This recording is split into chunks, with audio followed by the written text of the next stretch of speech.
নমস্কার তোমাদের সবাইকে সানাস স্মাইল এডুকেশন সেন্টারে স্বাগত জানিয়ে আজকের ক্লাসটি শুরু করছি। আজকে তোমাদের সঙ্গে আলোচনা করব তোমরা যারা পঞ্চম শ্রেণীর দ্বিতীয় পর্যায়ক্রমিক মূল্যায়ন পরীক্ষা দেবে তোমাদের জন্য রায় মার্টিন প্রশ্নবিচিত্র থেকে আজকে সমাধান করব পঞ্চম শ্রেণীর পরিবেশ বিষয়ের মডেল নাম্বার 13, অর্থাৎ 13 নম্বরের ছিল যে সমস্ত প্রশ্নগুলো আছে তার সমস্ত প্রশ্ন উত্তরের সমাধান করে দেখাবো। চলো দেরি না করে মূল বিষয়ে যাওয়া যাক। একে আছে হারভেস্টার যন্ত্র দিয়ে কী করা হয়, উত্তরে লিখবে ধান কাটা ও ঝাড়া হয়, অপশন খ। দুইয়ে দেখো আজাদিন ফৌজ বানিয়েছিল, উত্তরে লিখবে নেতাজি সুভাষচন্দ্র বসু, অপশন গ। তিনে দেখো মাটির পুতুলের জন্য বিখ্যাত, উত্তরে লিখবে নদিয়া জেলা, অপশন ক। চারে দেখো সান্দাকফু পর্বত শৃঙ্গের উচ্চতা, উত্তরে লিখবে 3630 মিটার, অপশন গ। পাঁচে দেখো মানুষের সবচেয়ে বড় সম্পদ হলো বুদ্ধি, অপশন গ। ছয় দেখো পেয়ারা বিখ্যাত, উত্তরে লিখবে বারুইপুরে, অপশন ঘ।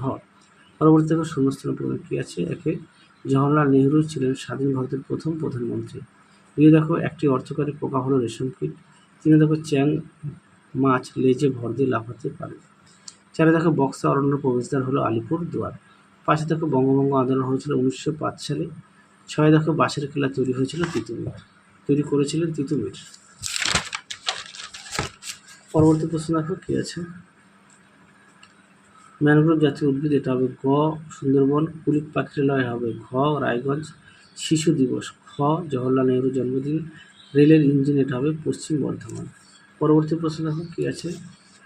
ধাপ চাষ কাকে বলে, দেখো প্রশ্নটি।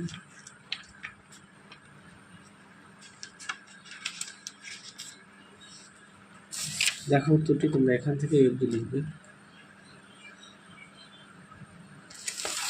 পরবর্তী দেখো কী আছে। ডিবিসির কাজ, ডিবিসি পুরো কথা অর্থ কী।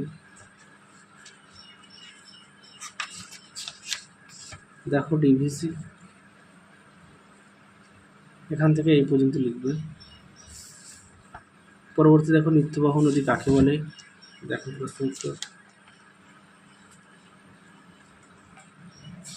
দেখে নাও, এখান থেকে এই পর্যন্ত লিখবে।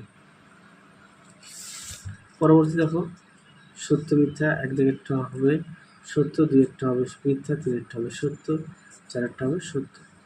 পরবর্তী দেখো গঙ্গা নদীর গতিপথ, দেখে নাও পাঠ্য বইতে পৃষ্ঠা নম্বর 68। দেখো উত্তরটি। পরবর্তী দেখো শ্বাসমূল কি, শ্বাসমূল কি, দেখো প্রশ্ন উত্তর আগে থেকে তো দেখানো আছে, দেখে নাও এখান থেকে এই পর্যন্ত উত্তরটা লিখবে, পৃষ্ঠা নম্বর 72। পরবর্তী দেখো শ্বাসমূল দেখা যায় এরকম একটি গাছের নাম সুন্দরী। পরটা দেখো সবুজ বিপ্লব কি, চাষের জমির বন্ধু কোন প্রাণীকে বলে, উত্তর লিখবে কেঁচোকে। আর এটা দেখো সবুজ বিপ্লবটা দেখাই, দেখে নাও প্রশ্ন উত্তর এখান থেকে এফডি লিখবে। তাহলে চলো আজকের মতো এখানেই সমাপ্ত করছি, আবার দেখা হবে পরবর্তী ভিডিওতে। তোমরা সবাই সুস্থ থেকো, ভালো থেকো, আজকের মতো টাটা।